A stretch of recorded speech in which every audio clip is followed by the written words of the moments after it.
it's where you belong. Give it strength to carry on. Open your heart, set your mind at ease.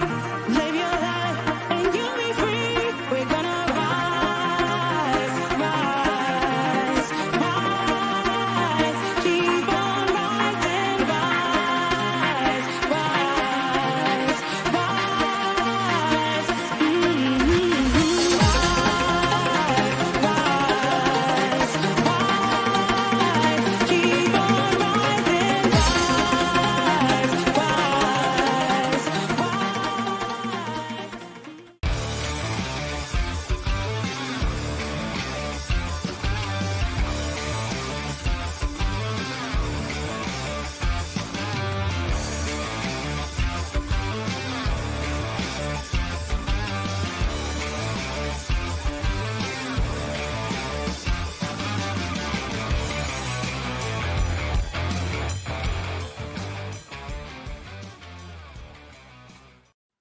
Good evening, ladies and gentlemen, and welcome to the Toon review for tonight's Chelsea Newcastle United match review. Sam will be with us in due course. She's just got a late meeting at work. She will be joining us very soon. But I am Paul. I'm currently joined by, of course, Alex and Billy. As usual, please do give the show a like if you enjoy what you see tonight. And, of course, subscribe if you're new and you like what you see. Lots of Newcastle United content coming up, including, obviously, matchday lives against Chelsea on Wednesday night and Arsenal this coming weekend. Also, you can support the channel in the usual two ways. First of all, by the membership scheme, which is the join button just underneath us. We've got some great prizes coming again this week for you all. And, of course, super chats are available, which is the $sign at the bottom of the live comments. And that will be, guarantee your comment to be read out on the show as well. Good evening, gentlemen. Good evening, and good evening to all those out there in Viewerland. Well, don't you bother saying hello, Alex. It's fine. Hello. Well, I can't because Billy's got his long little intro with Viewerland, hasn't he? I've got to let him get that bit out. Normally he finishes it off, and as soon as he said Viewerland, we get a hello. That's normally how you greet with a sort of radio voice going. Hello. But anyway, welcome everybody. We know that this is kind of going to be a bit of a oh, my collar's all the pot. This is going to be a bit of a, well, some people have already called it a therapy session in the chat. We'll see how that develops throughout the course of the show. Of course, Newcastle losing 2-1. The fallout from the game has been, I guess, the usual, to be honest. Look, Colin Stewart here. It's okay for Paul to say it was wrong to sub Tonali, as he can change a game in a second. He probably can, but I've seen very little of these qualities since he arrived, and certainly yesterday. Right, can I address that, please? Because I've seen a lot of comments from that video earlier on today saying that, about me saying that Tonali has the capability to change a game in the blink of an eye. I said he has it in his locker. I didn't say I've seen it yet. I said he's got it in a locker. But to be honest, I have seen it. I've seen it for Italy. I've seen it for Milan. But why are we not getting the best of Tonali? I agree we haven't seen the very best of Tonali yet. Is that because he's had a year out of the game? Or is it just that maybe we're not playing to his strengths? I don't know. But I said he has the capability to unlock a defense in a blink of an eye. The capability. So people need to listen a bit more to what I'm saying on videos rather than just hearing what they want to say or what they want to hear and banging it straight in a comment. Listen with your ears. Anyway, I thought Eddie approached the game the right way. We kept it close, but Cole Palmer, that pass killed us. Not enough clinical forwards as the Toon to finish chances. Some, as usual, less shot shy target. I don't know what that is at the end. That's on target. Yeah. I mean, look, I think we were all a bit pissed off after yesterday's game, and that's why we always do the review 24 hours later. So we just get to sort of revisit it and see, is there something different that we should have said, or is there something different that maybe we didn't see during the game? I'm not convinced we did, Billy. It's a repeat for me. It's Groundhog Day. How many times have we seen our defence cut open by a long pass whilst we're on attack? It's happened a dozen times. Never been kind of fixed. How many times have we seen the same substitution, the same people coming on every week? We're predictable, and teams are such a sell, and something different needs to be done to readdress the balance. Is Eddie Howe the man to do that? I have my doubts. I think he's a bit too rigid in his structure and the way he plays the game. I mean, look, Tanguy makes a good point there. We haven't seen the best from Tonali because he's instructed not to take set pieces, and we've said numerous times that we've seen Tonali take set pieces for Italy and the under-23 Italy side, and how good he is on set pieces, how precise he is. We just don't see it for Newcastle United. I mean, I don't understand why a centre back is taking a free kick, like the one yesterday. It beggars belief when we've got a player capable of Tonali. Spike Milligan, thank you for your super chat. Never understand why you take off your best and replace with mediocre players. Is Eddie looking to get the boot? Look, Alex, I didn't mind the Willock coming on because I thought Willock looked quite good yesterday for the first time in a long time. I thought he created some opportunities. But the thing that got me about the substitution with Tonali was because Joe Linton was flagging, and you could see that. And in fact, he took him off a bit later on, didn't he? So if he's going to bring Longstaff on, for me, the substitution would have been Joe Linton because he was out of gas, not Tonali. Yeah, I mean, my opinion is that I don't think they were the best substitutions. But again, I'm not a football manager. That's just hindsight, it's a thing. But we were looking at it in real time and confused by it as well. That's not my major concern. I don't think the substitutions are the major issue. I think it's trying to play a system with the wrong players. Whether that's through Eddie Howe's stubbornness, and unwillingness to change the system, whether it's a message or not. I mean, this is something that me and Billy were discussing yesterday.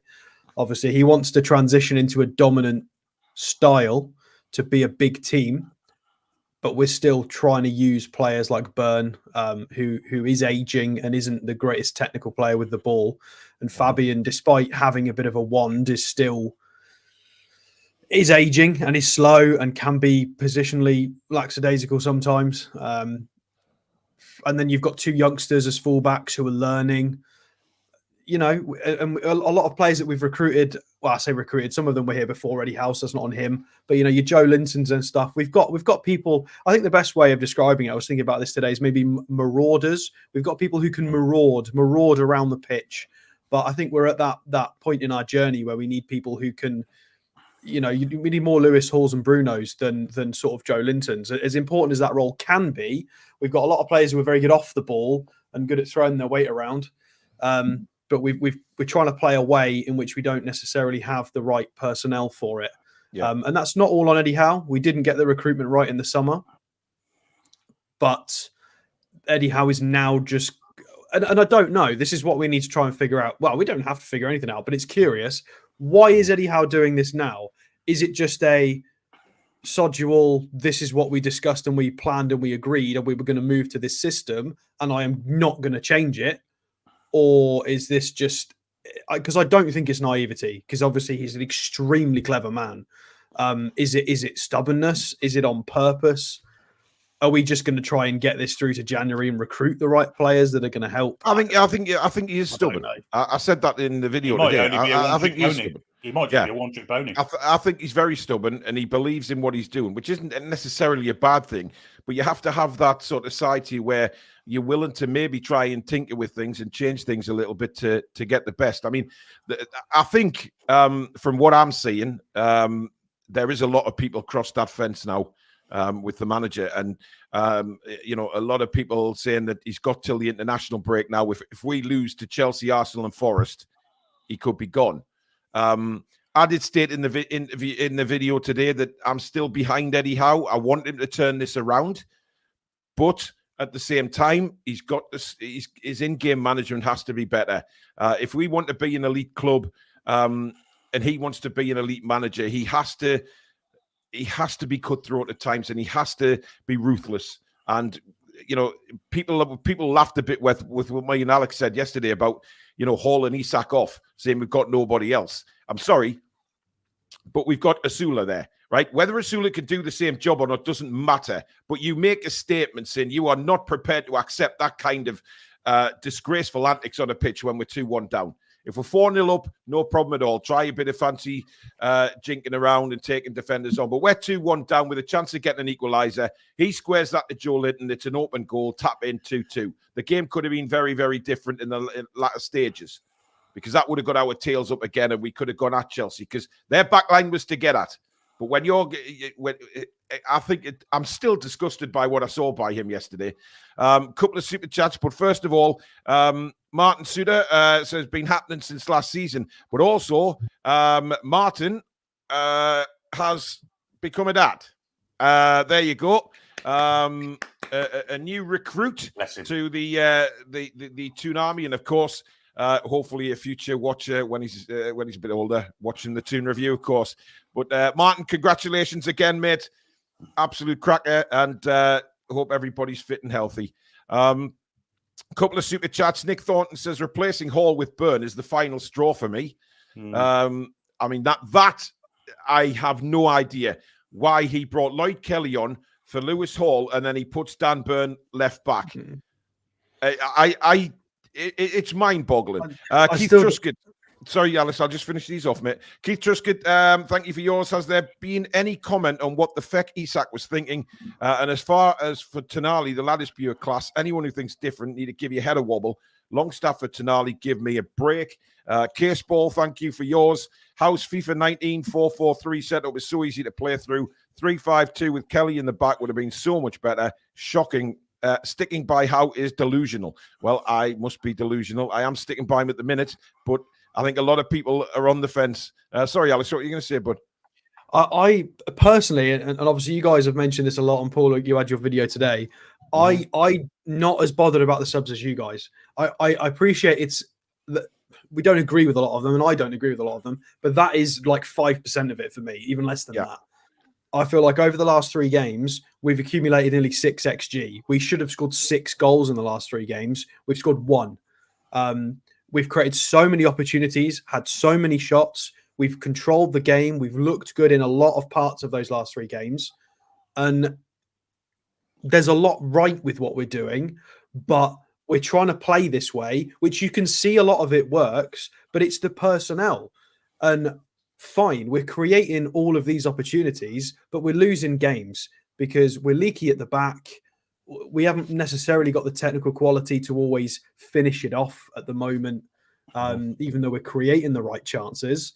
So my personal opinion is we need to change it. We need, in terms of the system, whether that's bringing a third centre half or another defender into this starting lineup and go to a back 5. Well, I'm a bit done with the centre backs, Alex. To be honest, I'd be happy to see Kraft and Kelly come in at the minute. Peter Merrifield, thank you for your super chat. We finished with 6 Steve Bruce players on the pitch. Where is the progress? Mark Stewart says, so you're not happy about Tonali being taken off, but you're happy for Isak to be taken off for Osula. Sorry, that doesn't make sense to me. Can you imagine the backlash?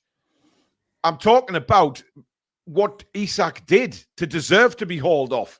Tonali didn't just try and dance around 2 players when there was an open goal by sliding a pass to Joe Linton when we're 2-1 down. That's why. And I'm sorry, but quite a few top elite managers would not put up with that shit. No, not at all. I mean, Billy, you were forming just as bad. Yeah, it was the most selfish thing I think I've ever seen on the football pitch. And we want our strikers to be selfish, but you've got to be kind of realistic at the same time. Mm-hmm. And we know that Alex Isak has got that in his locker to go around 15 plays and tap into empty net. I thought that's what he was trying to do there, but you've got to play the percentage. You've got to play the square ball across the goal for a goal. It's a goal, simple as that. I just want to readdress the point about the kind of gap between our midfield and defence, and that kind of makes Dan Burn want to follow players out. Well, I'm sorry, he's too slow to do that. You have to change the system to accommodate the players you've got. Otherwise, don't play the system. It's simple and straightforward as that for me. Yeah. Alex? Yeah, I mean, you mentioned there that you're done with the centre-backs. I don't think there's anything wrong with the centre-backs. I think we're trying to get them to play in a way that they can't play. That's not on them. Okay. Yeah, if we change the system and bring in maybe even bring in an extra centre-half, and if we close up shop and we don't try to be this big expansive team and play halfway up the pitch, it's not pretty football, but at the moment we need a bit of pragmatism until we get Sven Botman back until we get a January transfer window, and we need to try and stay at a reasonable point in the table. I feel like we do need to revert back to a bit of pragmatism. We've got players to play counter-attacking football as well. We've got pacey forwards. We've got people who can pick a long-range pass. It might suit us a bit more. I get that we do want to transition into a dominant team, but we've not got the personnel to do it right now. We're trying to. This is an evolution of a squad, and a lot of those players that were really good 2 years ago. Fabian Cher is 2 years older. Dan Burn is 2 years older. Kieran Trippier is 2 years older. A lot of these players have aged the wrong way for us. We're not getting as much as we were out of Miggy, nowhere near. It's things like that. And Joe Linton isn't as impactful and has been missing quite a lot.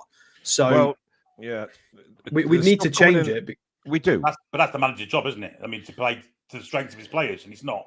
But this is my earlier question: is this a message? Is he doing this as a statement and just saying sod it? The whole club knew this was going to be the system going forward. I was told I was going to have players recruited to assist in this system. But Alex, if he's doing that, he's putting his own job at risk. If he's doing that, making a statement. Not just that. It's derogatory to the club as well. It was one player or no player as far as Eddie Howe was concerned in the summer. Well, we can only go on speculation from journalists on that. We put official bids in for Gallowgate. There's no doubt about that. We did, yeah. But I mean, look, at the same time, we can't keep talking about the transfer windows. And like I said earlier, they've gone now. It's pointless us saying, "Oh, he's not back, or whatever people want to have their opinion on it. They've gone. It's water under the bridge. We need to concentrate on the here and now. And the here and now is that there is still things not quite right. And I was really impressed, and I said this earlier with Bruno's interview after the game, because he said exactly what we're saying as fans. The goals are a problem, and consistency is a problem. Bruno said, there's no point playing 25 minutes here, 20 minutes there. We need to be at it for the full 90 or as much as we can be, and on a consistent basis. And I was delighted that he came out and said that, because that's what we're all seeing on the pitch. Well, he's a lot more honest, isn't he? He's the captain. He's the captain speaks for me. Yeah, I agree. Just a couple more super chats. Keith Truscott, thank you for another one. Eddie not going anywhere because we're not bought in the last two windows. Really, for me, he gets another season after we buy and strengthen the team and see what he can achieve. Carlisle Tuna, thank you for yours. We've gone from Longstaff being subbed on 67 minutes, Tonali to Tonali being subbed for Longstaff on 67. Last 38 games, we got 5 more points than Everton. And Martin Brophy, thank you for being a member for 11 months. Thank you for your support, bud. Eddie has no plan B. Wouldn't be surprised if he goes to Man United. Also, did you hear the Arsenal fans saying 5 at the back till Arteta got the players? Well, look, I mean, people are asking me what I think about Man United. I couldn't give a shit, to be honest. I mean, Ten Hag's gone. I don't really give a damn about Manchester United. I'm more sort of bothered about my own team, to be quite frank. It's not like it wasn't expected. It's happened. It's gone. He's lost his job. It's bad news for us. They're competitors of ours, and they're probably going to improve the manager. Especially if they bring in somebody. Susan says, I was appalled that he sacked, but thinking about it, maybe he felt the responsibility of scoring and felt he could do it. It looked selfish, but maybe he was focused and was trying to do what he is paid for or good at. But he did none. He had an option to shoot, pass, or pass to suit 2 different players. He had 3 options and he chose none of the 3. He just tried to do some tricks and lost the moment. That if he'd have tried the shot or the pass and none of them came off, fine. But he didn't make a decision, and that's and again, I don't want to get too into the whole Isak thing, because as far as I'm concerned, Isak did his job because he scored a goal and he played a lot better physically. So he's done his job. You can't expect your strikers to score 2-3 goals every match. Yeah, but he ruined it for me by what he did, Alex, because that could have got us a point. It could have, yeah, but I'm not going to crucify him for that. The defence needs to shore up. We conceded 1 against Brighton, a sloppy one. We could have conceded more. We just conceded 2 against Chelsea. We could have conceded more. So Isak scoring a goal is fine. That moment is annoying, but yeah, he scored. Look, I thought we played well yesterday, in patches, and I think that's what Bruno was referring to, because we did put some good moves together. The goal was a really good move. And we did cause Chelsea problems, but again, we're talking about that clinical side, aren't we? And I think, that Chelsea backline was to get at yesterday. Them centre-backs were all over the shop, if you ask me, completely all over the shop, just like we were. I mean, it could have been 4-4. But again, I mean, Chelsea, they have a certain Cole Palmer in their team who just can unlock any defence. He's just got a wand. But then again, you look at Fabian Schär showing him down the left on his good foot. I mean, they weren't wonder moves, though, for their goals, Paul. They were quite straightforward goals that were carbon copies of goals we've conceded before. I mean, the pass from Palmer down the left was a beauty. I mean, because you see him on slow motion, you see him look, and he knows where Neto is, and he knows Neto is going to be making that run, and he just puts it behind Livramento, and Neto's away. And, you kind of think that's the kind of vision that we've seen from Bruno at times, when he's slotted passes through. I just want to get your guys' thoughts, though, on the three midfielders, because we were all really excited before the season about the prospect of Joe Linton, Tonali, and Bruno. But I've seen quite a few people who may be saying that it doesn't quite gel. Has it been long enough for them to gel yet? Or do you think it creating a midfield three like that is going to take a bit more time, Billy? I think there's a little bit of a lack of discipline. I think we find ourselves either too far up the pitch or too far the other way. If we're going to attack, we need one to sit back and help the defence, and that never happens. Never happens.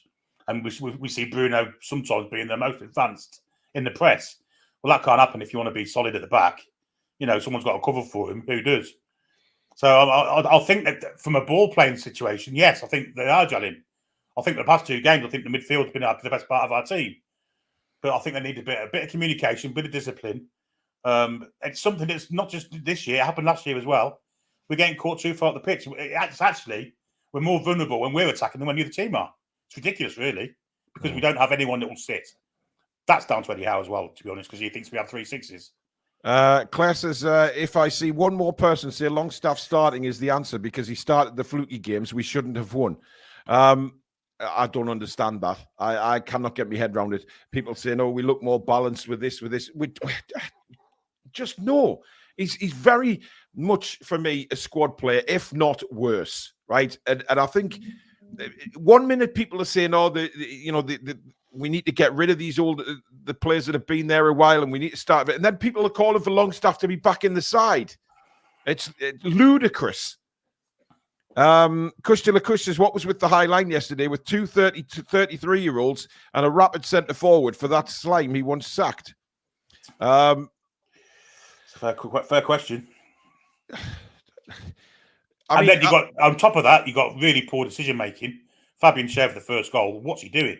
What is he doing? Well, he's never going to make that in the Sundays. Never in a million years. You've got to try and get yourself in the way of the cross, or try and get in a position where you can intercept the cross. You're not going to win the ball. And the second goal, same again, backing off. Yep. Showing him on too strong for. John Cook, thank you for your super chat. Schär was the biggest issue for me yesterday. His attitude stinks worse than my shit right now. I mean, he has been poor, but he gives that body language as well, Alex, and I think that's what infuriates a lot of fans when we see that body language. And, when he took that free kick yesterday, it went over the bar and he just... he just seems to give that body like it's probably not what he's actually thinking, to be fair to him, because there was one instance where the camera did pan to him and he was G'ing the lads up. So it does mean something to him, but it kind of, when he's making errors like that, and then you see that and you kind of putting two and two together. Well, I mean, right-sided centre-half was an identified position. Apart from the Elise bid, a lot of our summer was... Tosin or Disasi or Chalobah or Mark Gahey or this or that. It was all athletic, quicker, ball-playing centre-halves who were in the sort of 24, 25 mark, maybe give or take a couple of years, precisely because of what we've seen from Fabian Schär. He's been playing amazing the last few seasons, out of his skin, and it isn't sustainable from a physical perspective. And he suits a different style of game. He wants to be pinging long balls in behind into the open space, whereas we're not necessarily looking for that now. We are looking a bit more to try and control games and build up, and we need defenders that are going to stop the counter and step up and win the ball and not get spun and be physical and be able to make a recovery run, make a tackle. And there needs to be accountability on some of the midfielders as well. I feel like sometimes Tonali gets caught up a bit too far. Joe Linton has a lot of attacking license and gets caught up, and Bruno is probably our slowest midfielder. So when Bruno has to make a recovery run, he's very slow at it. Well, he's admitted that, hasn't he? That he's not. Yeah, well, I don't. Yeah, I don't put that. I put that on Eddie because Eddie needs to identify that and have Joe Linton or Tonali positioned appropriately to make the runs. Tonali's absolutely rapid and physical. Get him to come back and take a booking if he has to stop a challenge. Yeah. Looney Tune says, I'm sick of this wait and see attitude by fans while we drop down the table and our rivals get results. Well, can I expand on that? There's 2 points. There's 2 ways this is going to go. There's 2 ways this is going to, well, potentially a third, but I don't think that's even possible. So, Eddie Howe changes it. He brings in a couple of faces. Maybe he brings in Kraft and Lloyd Kelly, mixes it up, a bit of Longstaff, bit of this. All of a sudden, we're a bit more rigid, hard to break down, hard to beat. We play a slightly different way. And we get some points and we stop the rot to a point. Eddie Howe's going to hate that because he wants to play a better system. I appreciate that. Option 2, we continue what we're doing now, and we're trying to play this pretty brand of football with a few of the wrong personnel, and we keep getting results like that.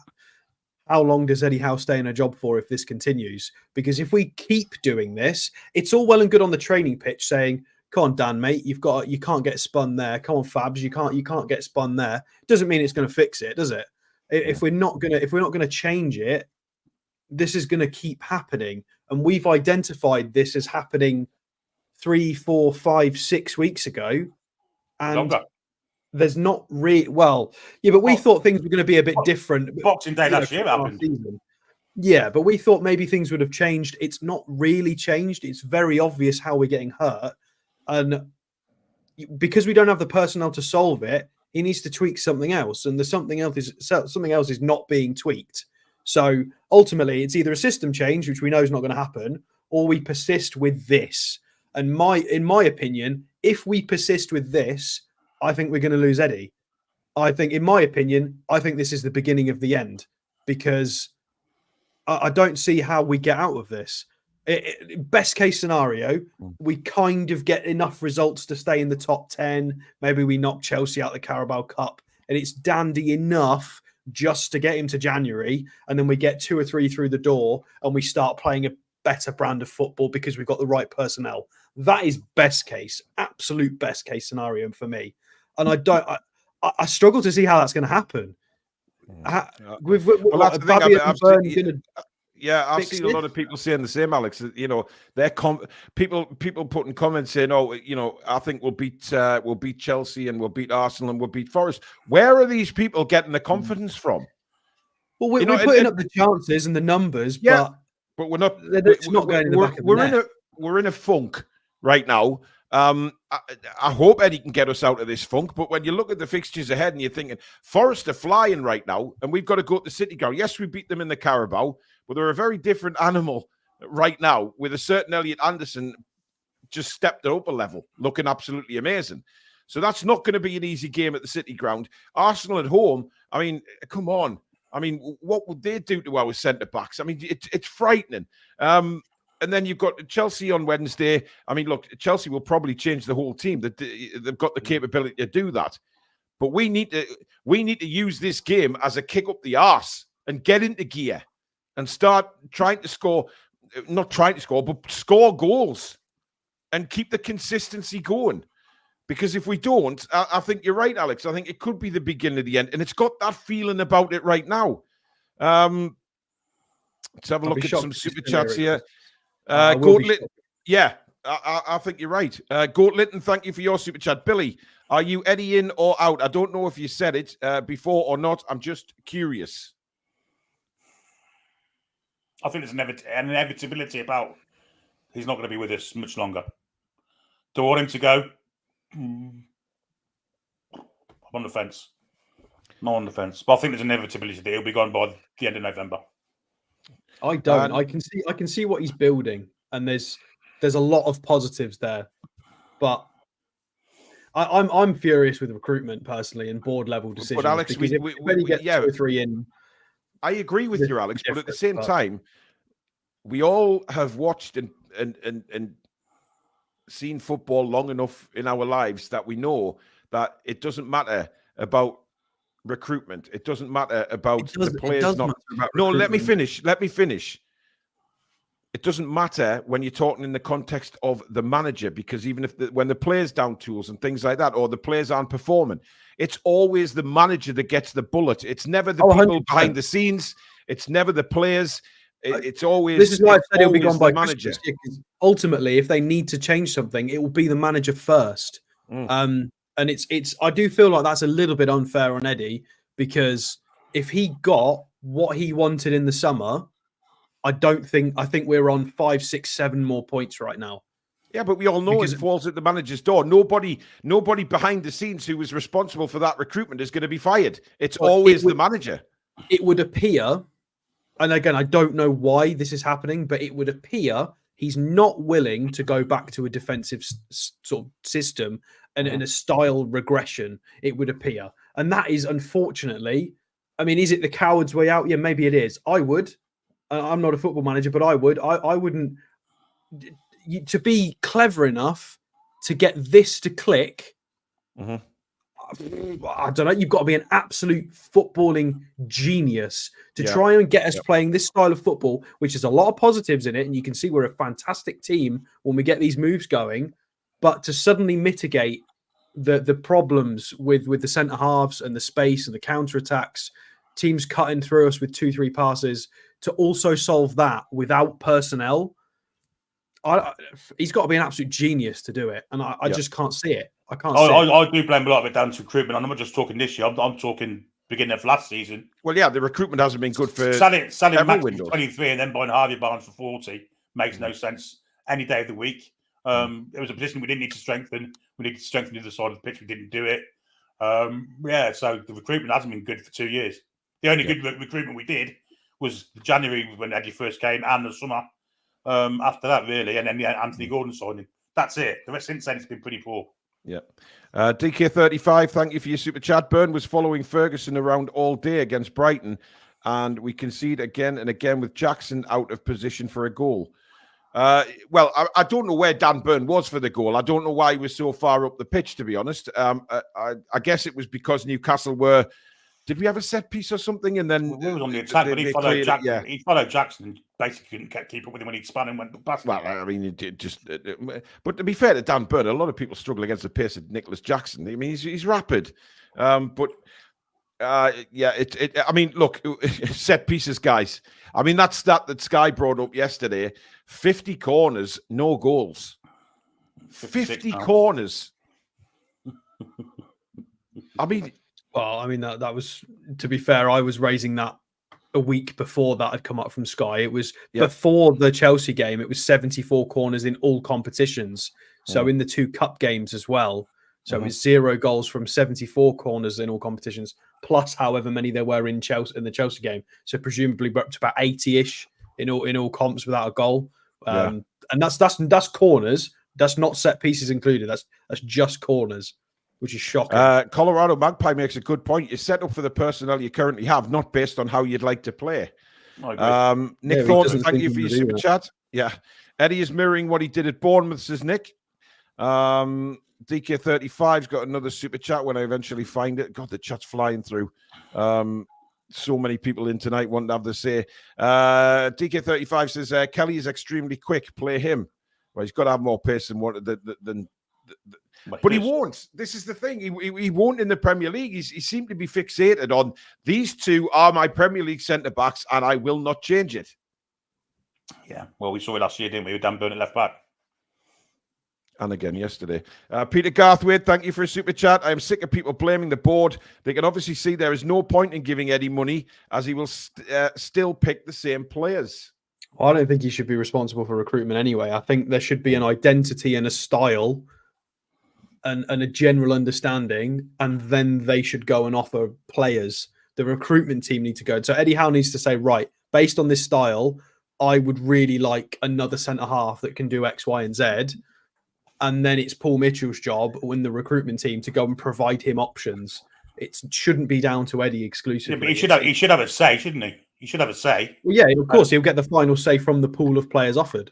Hence, we haven't told anybody though. That's what I'm saying. He wanted Mark Gay. That was it. His way or the bottom. Can I just say, works, though, isn't it? Have you seen the documentary about Pep? They go and find a pool of players and say these are the players that fit what you've asked for. Who do you want? That's exactly how it works with Pep. Yeah, but Eddie Howe and Pep are very different kettles of fish. Lady Sam has joined us. Thank you. Welcome, Lady Sam. Hola, how are we all doing? Is it group therapy or fucking fantastic? Yeah, but apparently, guys, the board have already given Eddie 510 million quid. So when you look at that stat of 510 million quid, should we be 12th in the Premier League right now? Well, how is it comparably against what other teams have got? Yeah, I think we need to remember when we kick on, you're only as good as your opposition and what their investment is. Yeah, absolutely. But I mean, Sam, we need your thoughts on yesterday. We've all been waiting. Oh, goodness me. I mean, when it comes to Eddie in, Eddie out, I have to say I'm like swaying like a palm tree. Well, you were very much swaying last week, weren't you? So I mean, totally. You know. It's killing us. It's killing us. Just, the formation that we're constantly wedded to. It would be nice to just see something a little bit different, or give something a shot. Just the subs seem to be pre-planned and not reactionary to the opposition or the tonality of the game. Set pieces. Do we want to get into it at all and tactically predictive? Agent Tech Streams, thank you for your super chat. Eddie needs till at least after the January window. The thing is, if you get him till January, then you've got to give him till the end of the season to get Lowy's new players to gel in. But if we keep going like this, Billy, where the hell are we going to be by January? Well, this is it. I mean, this is what I think he's not got a long left. PIF will not put up with being in the bottom half of the Premier League. This is because they make all these promises about Champions League and stuff like that. They're being made out to be stupid. They want that. They do not want to be in the lower half of the Premier League come January. I think he's got in 3 games personally. Who are you going to sign in January if you're 12th or lower in the Premier League? Who's going to want to come and sign? Well, I think a new manager will want his own players, and I think come January, I don't think they'll be prepared to give Eddie Howe more money for more players or money for more players when he could have a new manager getting players. Honestly, I think 3 games, and if we lose those 3, he's gone. Well, there's an extra point on this that none of us have discussed yet, and I think if Eddie Howe does go this season, I think we'll lose one of the stars as well. I think we are anyway. I think it's going to happen anyway if we keep Eddie, because we're not going to finish in top 6. No way. We know what these aspirations are of the top players at Newcastle, and if we don't make Europe again this season, well, Paul, that could be a positive. Me and Billy made a comparison yesterday. Well, I think it was my comparison. I don't know if Billy agreed with it, but it was, if you remember Liverpool's time with Coutinho and Suarez, they wanted to build a team around Coutinho and Suarez to go and push, and they ended up losing both, and they thought it was the end of the world. And then they built a team that went on to do everything that happened under Klopp. So my question is, are we at that point where we want Botman, Bruno, Isak and Gordon to be that core, but maybe they're not going to be that core? Maybe we're going to end up losing a couple of them to take the steps forward, as hard as that would be. I hope not, but I think we're possibly sleepwalking into that direction at the moment. Agree, and if we do have to sell one of our or 2 of our star players, that gives us a big hefty transfer war chest to kind of rebuild, doesn't it? Yeah, I'm not against it per se, as emotionally wearing it be, but yeah, I think that's where we're heading. I think. Yeah. Fubar says, hi, Lady Sam. I'm sat with my daughter Neve watching the show, and she would love for you to wish her good luck for tomorrow because she's competing in street dance event tomorrow evening. How exciting is that? Best of luck, sweetheart. I know you're going to smash it. Come on. There you go. There's your inspiration right there. LG says, look at our squad, lads, then put it against all the top 6. We are miles away. Yeah, but you're saying that, but we got to draw against Manchester City, and then we've just come up short against Chelsea. I mean, you know, I mean, Sam, can I just get your feelings on what Isak did in the second half, please? Because I mean, Alex doesn't want to make a big thing about it. I'm really disgusted with it. Billy is as well. Where do you stand? I mean, square the ball, for crying out loud. Square the bloody ball. Yeah, it just a huge missed opportunity. Such a shame. And that's like that's just striker 101, right? Selfish move, in my opinion. I'm sort of thinking as the psychology of maybe not getting on the score sheet really been hurting him this season so far, and he's wanted to go and get 2 goals and maybe try and get us a win from something, but actually it's blown up in everybody's faces and finger gets pointed at Isak, in my opinion. Yeah. Martin Brophy, thank you for a super chat. Would us fans take Jose Mourinho as manager? Probably not. Look, we'll talk about who we'll take if Eddie ever does lose his job. That's Eddie is our manager right now, so let's not talk about who we would get, because I mean, Sam's swaying like a friggin' hurricane on that fence. Billy's got the fence stuck up his arse. He can't move off it. Where do you stand, Alex? I'm Eddie in because I like the style of football he's going for, but he makes it difficult because there's certain things I just don't like. The stubbornness, the set pieces, the reluctance. Like, I see Liverpool fans that I know personally arguing about whether Van Dijk is still able to play that high line for Liverpool, and I have to interrupt them and go, "Excuse me, we got Dan Burn doing that for us. Yeah. You think you've got problems? And seen our back line? Can actually score from corners as well, which Dan Burn can't. Ratchet, thank you for gifting a Toon Review membership. That's very kind, buddy. Thank you for that. Look, I think people need to just take stock here and say, right, we are doing a match review, and again, it's probably on the negative side tonight, but that is because where are the positives at the minute? The positives are we played slightly better, yes, but it's the same things that are slipping us up time after time after time. I mean, Sam, the substitutions again, you mentioned before, they're probably just pre-selected, and then you look at the defensive mistakes and the chances we missed. It just seems to be same old. It's like Groundhog Day. And I think that's why I am swaying so much as I am.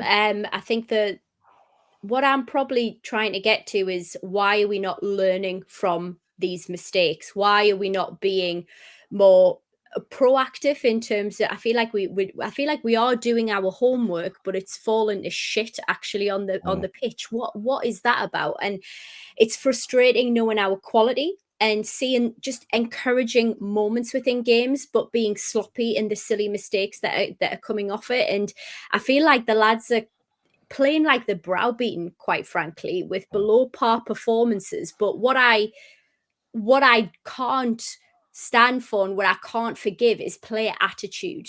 I see some of the attitudes on there, like Cher, for example. I think we've got just a buffet of issues going on right from the board to the pitch right now, and it's just, we just want to see it kick on. We want to see something happen. And I would love to give Eddie till the end of the season. I'm not into loyalty points or tip of the cap for what's been achieved in the past or anything, because I think there is a myriad of issues that we've had. Has he been fully back during transfer windows? Is it true to believe that he just wanted one signing and that was it?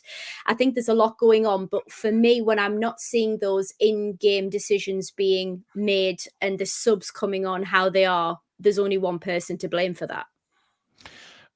I think we are predictable. When teams go up about we know teams know what we're going to do. I mean, Miggy started on the right yesterday. Reece James knows exactly what Miggy's going to do. He's going to cut in on his left 9 out of 10 times. And then the one time he gets through, he brings the ball down brilliantly and absolutely balls as the shot up. And how many times have we said that over the years? Oh, but it was different yesterday because he brought it down with his wrong foot, and it was his strong foot that he brought the shot up with. Yeah, I mean, Nick Thornton, thank you for your super chat. He says, I love Eddie, but he will not change his approach. John Joe, thank you for yours. We are 3 players away from a top squad. Oh, John Joe, I think that's from a top 11. Yes, from a top squad, absolutely nowhere near. Yeah. If we have two star centre halves, well, not even 2. If we have Botman back and a star centre half with him, and then a top right wing, that starting 11 is fantastic. I think that's a push for Champions League quality starting 11. But obviously, the bench and the whole squad then is not up to scratch. But yeah, we're not far away from having a good 11. But yeah, we're not winning. Anyway, let's move on to the player rating, shall we? And Sam, obviously, we'll get a bit more from you throughout the player ratings because with just joining us, you look a bit flushed there, Sam. I mean, was it a terrible meeting? It wasn't, but I was out on the Raz all weekend, so I'm a bit tango tanned like a proper Geordie lass. But, I noticed you're a bit. You do look like you've been in a quick trip across the way, like absolutely. Yeah. But you saw the game this time. I did. Yes, I did. Yes, I kind of had, but yes, I did spend some time on Sunday doing that. Keith Truscott, thank you for your super chat. When you don't buy players, you become predictable. Indeed. Right, we'll start off with the player ratings. Have your say in the chat, guys, as well, because obviously we'll be talking more about the game as we talk about each individual player. So let's start off with Nick Pope, Billy. Well, he should save the second one. No doubt in my mind about that. Near post, beating the near post. Okay, had power in it, but he knows himself. He saw his face when it went in. And aside from that, he did make 2 or 3 really good saves, although they were straight at him. I'll give him a 6. A 6. Alex? I'm going to go for a 5 because everything that Billy said. Plus, what are we doing with the punching? What's going on there? If it's fine, if he's been told and the decision's been made as a goalkeeping concept from the coach and Eddie, and they've all gone right. If in doubt, we're just going to punch it. Fine, if that's a decision that's been made. However, to a fan who is untrained in football, it looks absurd and it just terrifies me. Why? There were definitely 2 or 3 there that looked catchable, and I'm not sure if that's me being naive. Anybody? No, we all said it. We said it during commentary. We all said it. And then next second he come out and caught one, and then he come out and because we were slagging him off, and then he comes out and catches it. Typical as that happens in commentary. Lady Sam. I've gone for a 5. I think a couple of decent saves, quite decisive actually, making a couple of good decisions to come off the line at times, which I was happy to see, but just marked down for conceding that near post goal. Yeah, I've gone for 5 as well. I've watched the goal back a few times, and I know a lot of people, sort of radio pundits, etc. I mean, Jeff Stelling actually blamed Pope for the goal, not Fabian Schär. He actually said that Pope should have saved it. It was a terrible error by him. But I thought, well, yeah, you need to look at the actual build-up to the goal and realise that Fabian Schär, I mean, honestly, I've never seen a man run backwards so quickly. Just, come on, Cole. Keep going. You know, get at the edge of the box, fire in that shot, son. No bother. On your wonderful left foot. Wow. Right, Livramento. Alex. Difficult one to score because he worked his socks off. He got beaten by Neto several times, but he beat Neto several times. It was a tough battle for him. He was involved in the goal. He was part of the build-up in that move, being central. But then as soon as we tried that move again in the second half, it immediately led to a goal, which wasn't on him. I think it was Isak who kind of lost it in the kind of whatever happened in the middle. So I'm going to go for a 7. Okay. Yeah, I'll go for a 7. Good things and bad things. Tough for the young man, but it was, it was okay. I've gone 6.5. Pretty much the same reasons. It was a little bit hit and miss, really. 1 minute great, next minute not so great. But I thought both fullbacks were okay yesterday. Goat Linton, thank you for another super chat. He says, I'm sick of Nick Pope's distribution. I distinctly remember him coming out to put the ball back into their half, and it went to the other sideline. Was that Nick Pope or was that? I don't know. I think it might have been Pope actually. Yeah, so I've gone 6.5. Lady Sam? I am going for a 6. I think there was times where Neto just got the run around on him. I think he is very tactically minded. However, he just has a predisposition to lose his concentration a bit. So that's the only reason for me. Invincible Gaming says, come on, lads, we are just 6 points. It should be lads and lasses, but never mind. Unless Sam does look like a, I don't know, with a suntan. Well, I mean, if you want to go there. Eddie just needs to be harder on the players not living up to standard and drop them. We went to Chelsea and still put a decent shift. Yes, but we didn't get anything out the game. And yes, we're 6 points behind fourth, but Everton are only 3 points behind us. Yeah. The gap is starting to appear, and Everton are 3 points behind us, and we've all been saying how appalling Everton have been this season. So, you know, come on. Picks and troughs and things like that. Billy Livermento. Yeah, very, very good for the goal. Really good battle with Neto on that from right back. I'll agree with Alex. I'm going to give him a 7. Okay. No problem. Okay, Lewis Hall, Sam. I thought Lewis Hall was tremendous. I've gone for a 7.5. Got the assist. Just really clinical. I think he worked the wing really, really well. He's just forced to cover a lot of ground. I think he tracks back really confidently as well, but got great progression on the ball as well. Billy? I thought it was outstanding defensively and going forward. And again, a good battle with Madueke when he was on, but defensively, I thought it was really good. I thought he made some really good challenges, and assist as well. Yeah, very threatening from an attacking point of view. I'll give him an 8. I've given him an 8 as well for the same reasons. I thought he was excellent yesterday. And again, but what I did like was that, you know, again, he doesn't panic, the lad. He gave the ball away a couple of times, yes, but he's going to do that at his age, and he will mature. He's going to be a fantastic left back for us. Michael McIntyre, thank you for your super chat. He says, hello, Lady Sam, looking great. Toon. Thanks. I think Michael McIntyre might be a bit pissed if he thinks that tonight. Look at the state of the woman. Anyway, Alex.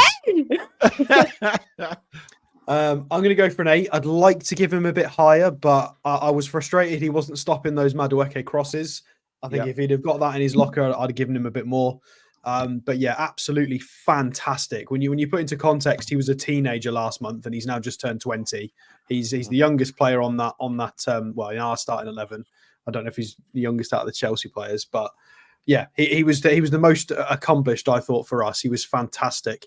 The corner delivery to Isak was from Lewis Hall that Isak unfortunately headed over.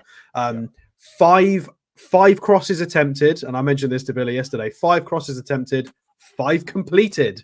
We have somebody who can cross a ball, finally. Just magnificent. 4 key passes, got his assist, was solid defensively, really good in attack. Against that Chelsea attack as well. Yeah, fantastic from the young man. It's his old club as well. I'd want to give him more than an 8, really, but in the context of the game, I just can't. So I'll go with an 8. Okay. JV says, if looks could kill Paul, Sam's going to get you. What can I say? I'm just not up to the standard of you 3 buttes tonight. Sorry, lads. Letting the team down, aren't I? I'm like the team looks-wise. Christ. By the way, Sam, I did get a comment the other day in the chat saying that they love our banter. They love our banter. So there you go. Somebody's got to. Exactly. Absolutely. You liar. Okay, let's start. Come on then, Dan Byrne. Who should go first? Alex. Sam Alex.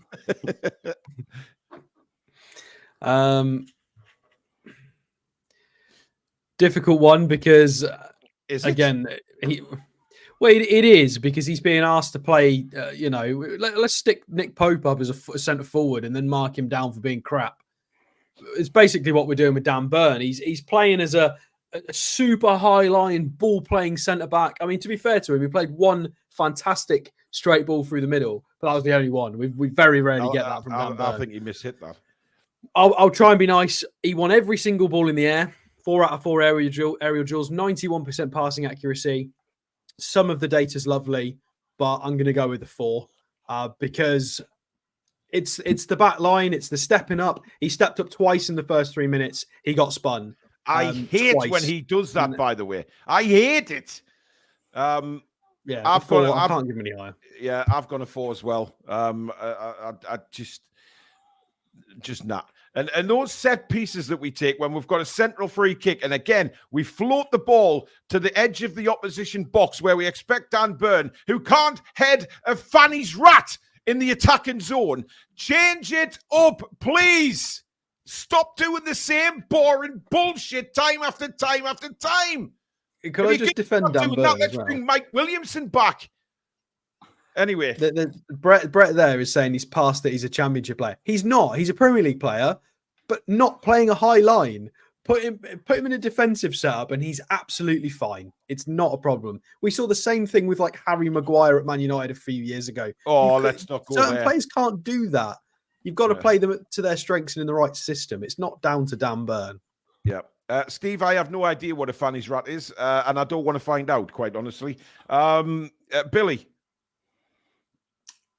Certain games suit Dan Burn, physical kind of games with Evan Ferguson and people like that. Yeah, I'd have him in the trenches with me. Playing against a player with the pace of Nicholas Jackson, never going to work. He gets pulled out of position way too easy. I'm just thinking now, the first time we played Chelsea under Eddie Howe, when he got pulled out in the last minute when Havertz scored, just gets pulled out of position so easily. Yeah, I'm going to give him a 4 as well. Okay. Lady Sam. Sorry, I'm still shook by a Fanny's rat comment. Jesus Christ. You know me by now, Sam. I come out with utter tosh. Yet I continue to be surprised. When I lose my temper, it just strange things come out my mouth. I mean, this is true. Tickle my tonsils with a lion bar was a classic, and I've no idea where that came from. So yeah. Well, Indeed. whatever it takes. I've Absolutely. gone for a 4. Swiftly moving on. Yes. Gone for a 4. I think, I know it was weak, but almost given a pen away in a very dangerous area.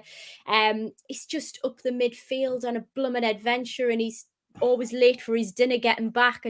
4. Okay. There was one occasion actually when Dan Burn actually did keep up with Nicholas Jackson. Only happened once, but it was a run back towards our goal, and he kept ahead of him. Which brilliant. Was this when they were going for a drinks break, or?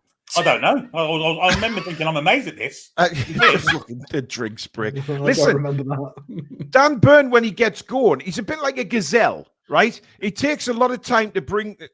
What are you covering your face for, Alex? I'm just. If you look at them wildlife programs and you watch the gazelles when they're getting chased by big fuck off lions, okay? They take a while to get going, but once they get up to speed, his long legs, he's got a big stride. He can keep up, but it's just that initial start. The naught to something is just shocking. There's a reason in the box at best. Yes. There's a reason why our media team have not released a fun 40-yard dash and fitness test kind of video for our lads. They do it for every other team. I've not seen one for us because it would be hilarious. Not going to happen. Anyway, let's move on to Fabian Schär, shall we? I am going with a 2 for Fabian Schär. Fucking shite. Next, Sam. Jeez. I'm done with him at the minute, and he's one of them. I really like Fabian Schär, but I'm done right now seeing how he's playing. Unforgivable, showing a player with a wonderful left foot down his good foot side. Unforgivable. Anyway, are you done? I'm done. Yeah. All right. Excellent. Great. Yes. 2 for me for this for the same reasons. But do you know what? I'll be a little bit more descriptive with that. I think he just lacked accuracy. I expect more from him. I think he just gave Palmer so much space. And I don't know whether that was due to the card mind. Like, is he being super cautious, which led to the goal? But for me, I don't think he's actually played at his best this season since getting that red card in the first match of the season. He's just lackluster at the minute, and we need more from one of our statement players who's been around the block with us, who's supported us through the hardest times. Where you at now? Yeah. Simon Yorkshire, thank you for your super chat. Must improve corners, subs, defending, and scoring. Basically everything. But we only have one proper striker, so less options to change than a fanny's rat. One more Eddie window, he says. Guys, we haven't put player of the match up. There's only 3 you can pick, really, isn't I mean, it's what? Bruno, Hall, I guess Isak. Well, not because Bruno, he if scored you a listen goal. to some Newcastle fans, they thought he was dreadful yesterday. Right, who are we going for player of the match for the viewers to vote for? Hall, got to be up there. Lewis Hall, Bruno. Mm-hmm. I mean, Isak, because he scored, has got to be on there, surely. All right, nah. Alex, He scored. I don't give a monkey's chuff and hairy ass. After what he did in the second half, he cannot be up for player of the match. Right, you need and to if do a poll of votes can for he him, be I will find you and I will shoot you with shit. Actually, I think there's only 2 you can pick then. I was going to pick Tino as well, but you know, he had as many bad things as good things. So, are we really putting Isak on there, Alex? Is that your choice? He scored. He's got to be on there. I don't like it. I don't like it. I'm angry with him. You can put him on, but how many's going to vote for him? Well, anyone that does, I'm going to hunt them down and smother them in dog rot. Anyway, who's the 4th? Sam, your choice. Pressure. Your mic's off. No, she's pretending. I'm not. I wish I was pretending. Anyway, right. Who have we got? We've got Hall, Bruno, and bloody Isak, because he scored the goal. God almighty. Maybe Joe? Exactly. Yes. Joe, yeah. Good shout. Yeah, Joe. See, Alex? Proper names. Oh, I think somebody who bloody cost us a point. You are rattled tonight, Paul. Anyway, there you go, guys. It is up now, the poll, that is, for player of the match. You've got Lewis Hall, Bruno, Isak, and Joe Linton. Get voting, everybody. I've already seen people voting for Isak. I think that's just take it seriously, you blithering idiots. Honestly, man. Come on. Rage against the machine. If you want to see Paul change colour, then vote for Isak. No.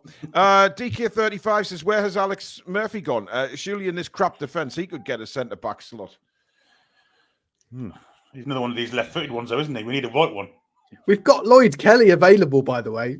Yeah, who is quite quick. He's very quick. Yeah, we really do. But let's get back to the player ratings. Alex, Fabian Schär.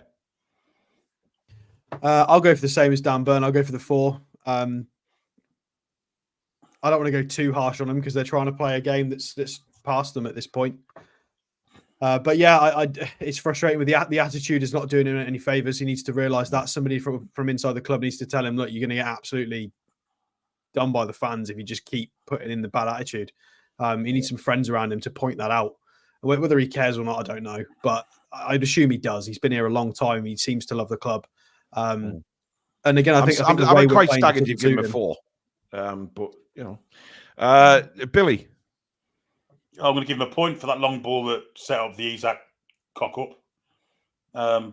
But aside from that, I can't give him anything else. I thought it was absolutely fucking awful. And he shouldn't be in the team at this precise moment in time. Needs dropping, put on the bench. Maybe not even on the bench. Just get him out of the team. So you've gone for a 1. Yep. Okay. Okay, let's move into the midfield. Bruno, Sam. I have gone for a 7 for Bruno. However, it's killing me that he is not 10 to 15 yards further forward. I think that's probably the creativity that we are in need of right now. He confesses himself that he is not the quickest. So I think if we could play him forward, we'd be in a much better position. Good point. Alex? I'm going to go for a 7.5, so just under what I gave Hall. I thought Bruno was close, and again, it's I think very similar to what I've been saying recently. I think Bruno's just trying to do everything for us. We're basically trying to ask him to be Luka Modric plus 10. He's having to tackle everyone, fend off 4 or 5 players on top of him, try and win free kicks, try and make the centre halves not fall apart, and be up near the top, playing killer balls and providing all the switches and being the captain and the poor guy is having to just do everything. No wonder he had a bit of a wobble at the start of the season. I think he's doing really well now. This is not on him. He's played people through on goal in the last few games comfortably. Without him, God knows where we'd be. 7.5. He is fantastic, and yeah, he deserves a good mark from me. Guys, we've got nearly 1,400 people watching on both platforms across Twitter and YouTube tonight. Please do subscribe if you are new to the channel, and please don't forget to give it a like if you're enjoying the show. Billy. Sam's right. We do need to see him further forward, but at the same time, we also need him to stay back and be disciplined. Make of that what you will. Well, that's a bit Irish, isn't it? He can't do both. As simple as that. And he does get caught between the devil and deep blue sea at times. Do you know? I think we should change this channel name to the Toon cliche. I've already because I'll tell you what, the three of yous are. I mean, I just ramble on and speak a load of crap, but you guys. But you guys, you're just a book of cliches. Anyway, what you're scoring, Billy? I thought he was outstanding yesterday. I really do. He did have to try to do things that, because he's kind of doing things on his own, he has to do things that are out of the ordinary. And sometimes gets caught doing them. I don't think you can fault him for that. I'm going to give him the same as well. I'm going to give him an 8. I thought he was outstanding. 8, okay. I've gone for a 7 as well. I thought he was really good, but again, you know, in context, we lost the game. But yeah, Ball Geordie says, I ate a fanny's rat once, and now I'm impotent and lactose intolerant. Good for you. Wow. Okay. Should have cooked it a bit longer. Never good with. No, I'm going to go any further. No. You don't want to bear one. Indeed. Billy, Sandro Tonali. I think he flattered deceived yesterday. I don't think it was his great performance. Did the simple things really good. But I think we want more than that from Sandro Tonali. I'll give him a 6.5. Okay. Are we getting the best out of him, though? I'm not sure we are. Alex? 6. We didn't really get him involved as much as I would have liked. I'm not. Yeah, I mean, it's what you just said. I'm not entirely convinced we're using him in the right way. He's making a lot of those darting Sean runs into the box, but nobody's finding him. He made 13 accurate passes. I want to see Sandro do more. You know, we've seen some of the little back heel flicks with Bruno that have, you know, created good chances for us and stuff. But at the same time, we need somebody who's quick and physical to go and do some of the old school Sean dirty work. So, yeah, a 6 for me. It was a difficult day for him. It was pretty average. I think he needs to go looking for the ball more. If he's not in the game, he needs to go look for the ball. For me, yeah, but I just think I just think he's got so much more to give, and you know, sometimes it's about the players around you as well. I mean, look at Brighton last week, Billy. We were commenting that Tonali was making fantastic runs, and Murphy just didn't have a clue. He couldn't play him in, and it's sometimes about the players around you as well, not up to that elite level. However, I just got to put points out here that indeed, when you change the game, you don't take him off.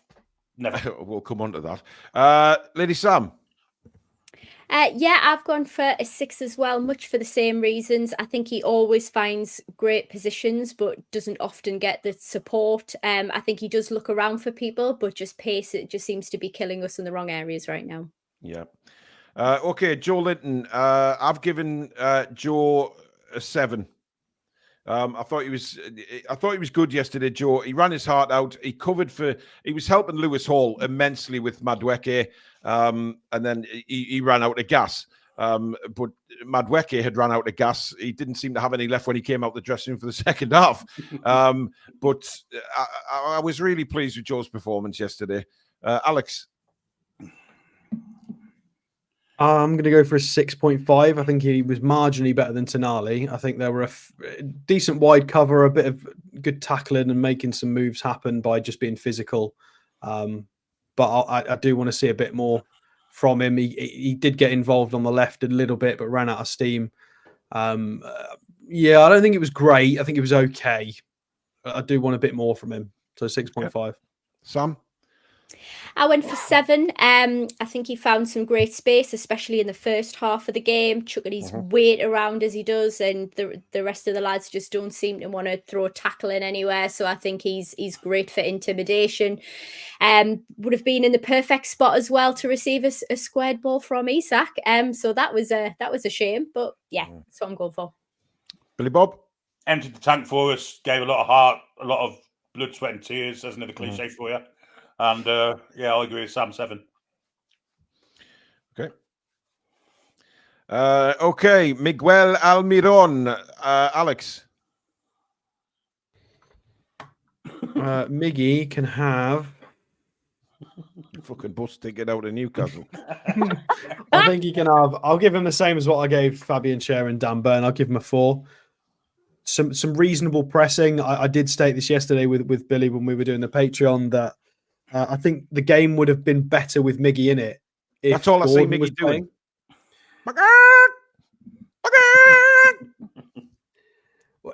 If Gordon was in this game, it might have made a bit more sense because I think we would have had more of a unified press and it would have done something. Whereas we had. Oh, can I finish my? No. You've said it didn't really work. We didn't have a unified press, and without that, there's not much else he offers. And he didn't. He tried, but again, that was it. He tried. I'll give him a 4. He's the only player that doesn't need leg massages after a game. He just needs it on his neck because his neck does more work than anything else I've ever seen on a football player. Sam.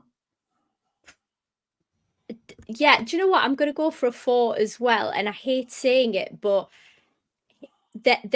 I know it's like the effort that he puts in, but when it's comparable against the lackluster performances that we're seeing from so many other players on the team at the moment, I feel like I do need to give credit for that. He kind of does want to fight for his place, which is great. He just loses the bloody ball and just can't bloody fire a shot to save his life. I've given him a 3. Well, he's shit. Come on. Billy. I'm going to give him the false platitude first. He's streets ahead of what Murphy was the other week, and therefore will mark higher than Murphy's 0. I did like some of the stuff he did. You can't fault him for effort. I just will give him a. I hate that. How many times have we seen that about Miggy? We can't fault him for effort. I don't give a monkey's fuck. He does nothing else. Well, you didn't get any effort from Fabian Schär yesterday. No, that's granted. I shall give him a 4.5. Jesus Christ! I'm hurt by that. Pounding you tonight, Paul. I'm hurt by that. Harvey Barnes, Billy. Oh, he had his chance to really kind of cement a place. Really, didn't do it for me. Yeah, I thought he was peripheral to the game. My heart to kind of mark him because aside from his little involvement in the goal. I don't remember him doing much else apart from running across goal and not squaring it to someone to have a clean run on goal, trying to get a shot off and not doing it. I'll give him a 4.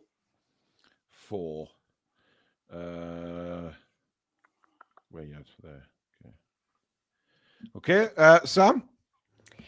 I've gone for a 4.5. I think he just lacked the sort of threat and creativity that we've come to expect from him. Unfortunately, didn't do particularly anything massively wrong, but just lackluster. And Billy's absolutely right. Could have been a real opportunity to shine.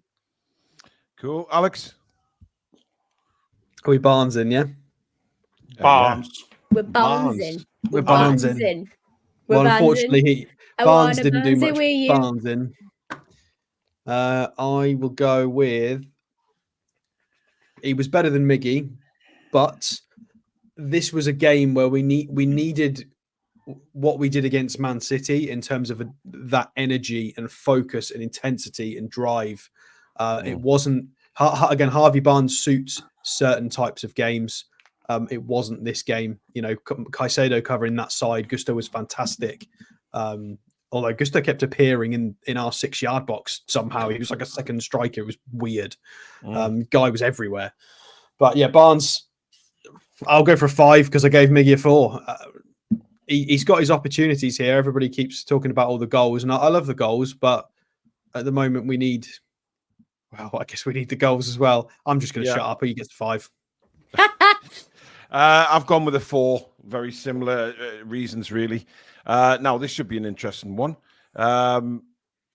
Isak. Sorry. He's in the man of the match poll. He's got to be high scoring, surely. It's right up there. Yeah. Sky high.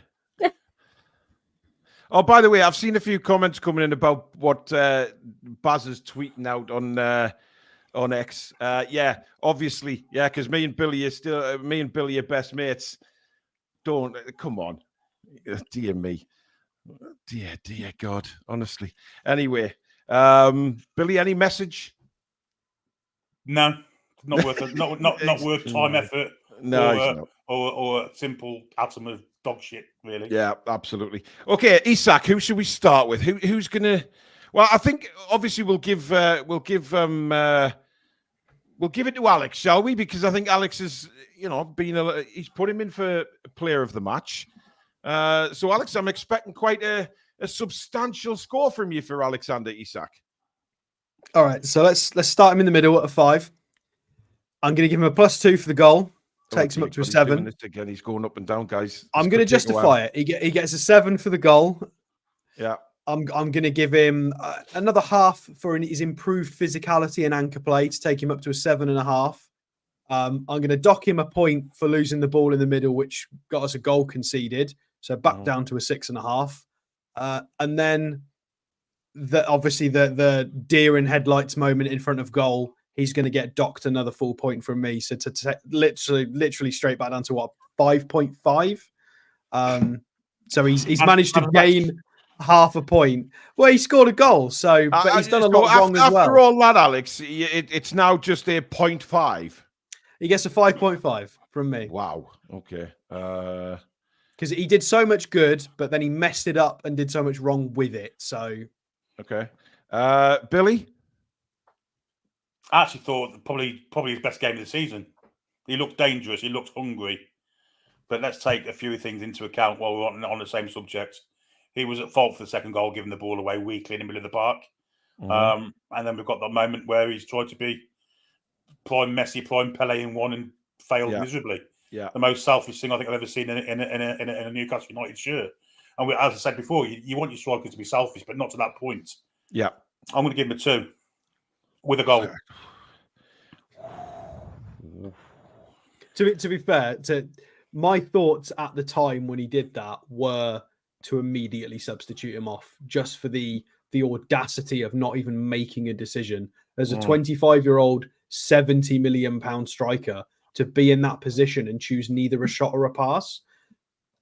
I would have subbed him. And again, I'm not a football manager, but I know there are managers around the world that would do the same, just to send a message to say, oi, you can't be doing that. I mean, do you know what? When people say he scored a goal, like my good friend next to me said, could he really have missed? Miggy would have. He did have to get over it to make sure he didn't sky it. There was... Well, he could have knocked it in with his tallywhacker, for Christ's sake. Goodness me. We played croquet. He might have broken it. Alex, you do realise that you have voted for a man of the match who you scored 5.5. I feel like the only goal scorer of our team has to be a nomination.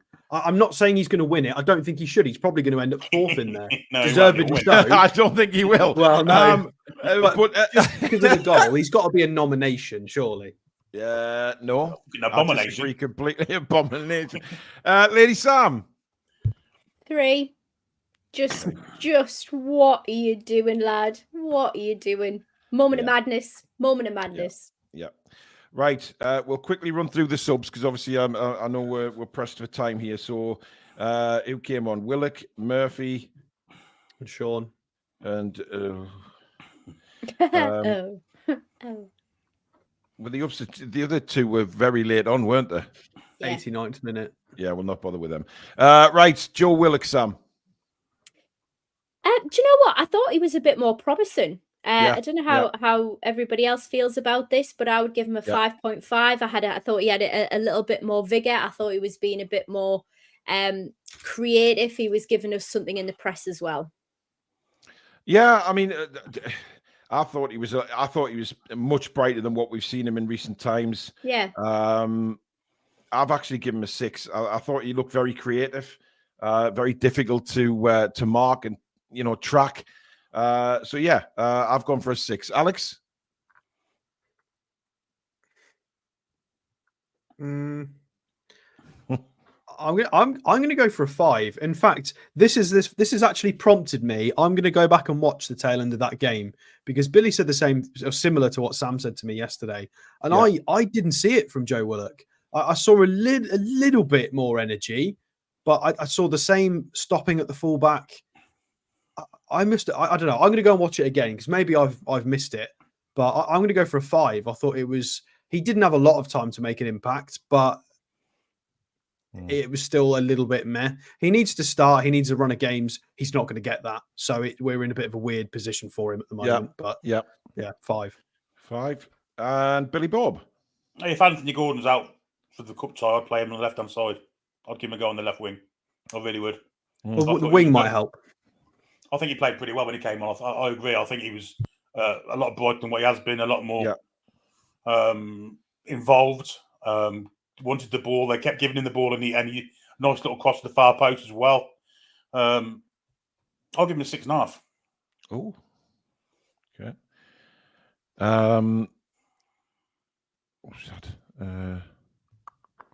Stephen's asking what was my score on Isak. I give him a 4.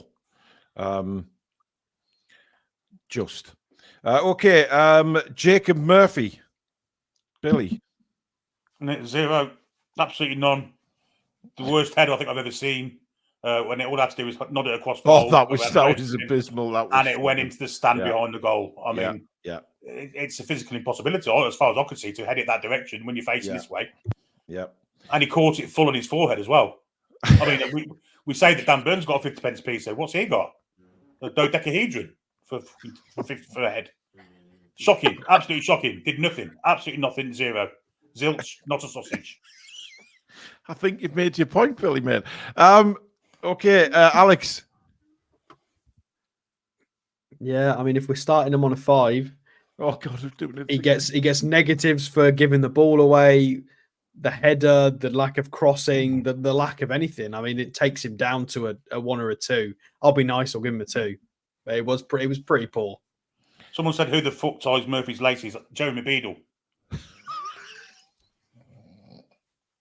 Oh my god. I've gone with a 1. Just for turning up. Norvik, thank you for being a member for an incredible 34 months on the channel. That's outrageously generous. Thank you for your support, mate. Do you think Eddie will use Miley on Wednesday? There is a possibility. He needs minutes in the tank, so why not? Well, there will be a preview show for that. Yes, the preview show is tomorrow night because there's no War Lasses show because they're on a break. So does that mean you join us for a preview, Sam? If you're lucky. Okay. Anyway, vote on Murphy. Mine? No, Queen Elizabeth's. Yes, yours. Do you know what? I was really distracted by the Jeremy Beadle thing still. I'm sorry. Just don't pay any attention to him, for God's sake. Don't anybody encourage it. 1, price, 1 point for showing up. Well done. Right. And Sean Longstaff, Alex. I mean, I don't think Sean was terrible. If we started at 5 and work our way up and down the barometer. No, you've got to put a different language on, haven't you, Billy? You start at 5. Sean gets a 6. I thought he did fine.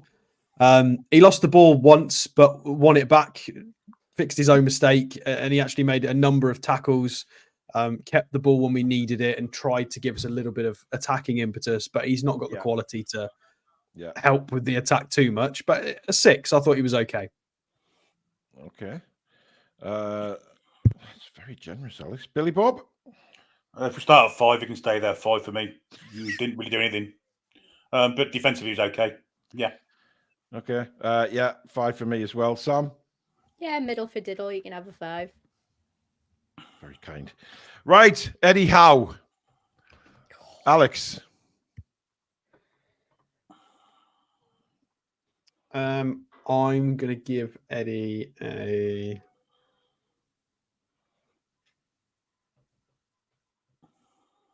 I'm going to go with a 1. I did not see that coming. And judging by everybody else's faces, I don't think they did either. Wow. He's made the call to continue with the back 4, with the personnel.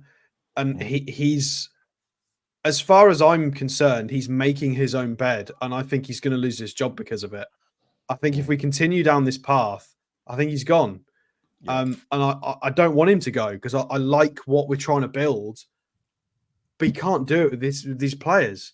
He can't do what we're trying to do with Fabian Scher, Dan Burn, with Miggy. I get, yeah, it's really, is it annoying that he didn't get the recruited players that he wanted to? Yeah, of course it is. But you've got to do something else, man. We're sliding down the table. If we get beat by Chelsea, we're out the only cup until we get to the FA Cup next year.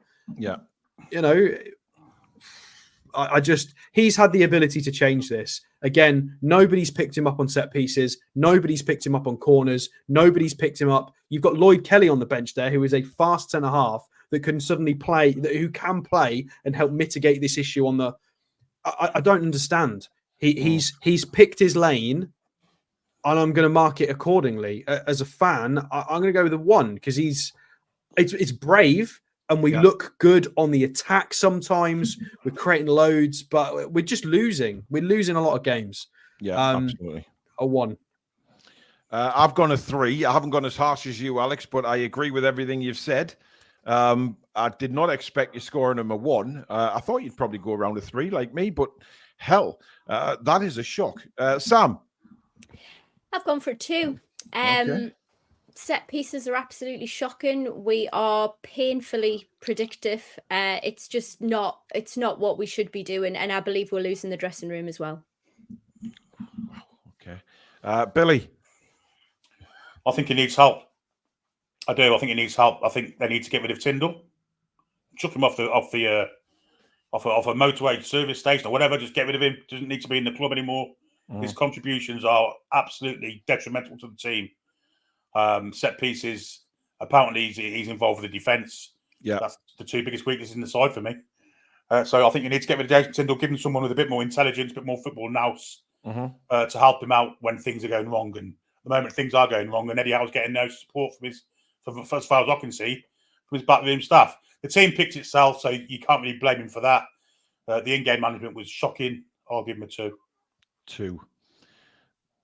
Dear me. Not great. What's Graham Jones giving to the coaching setup at the moment? I think he needs more say. I'll be honest. I think he needs more say.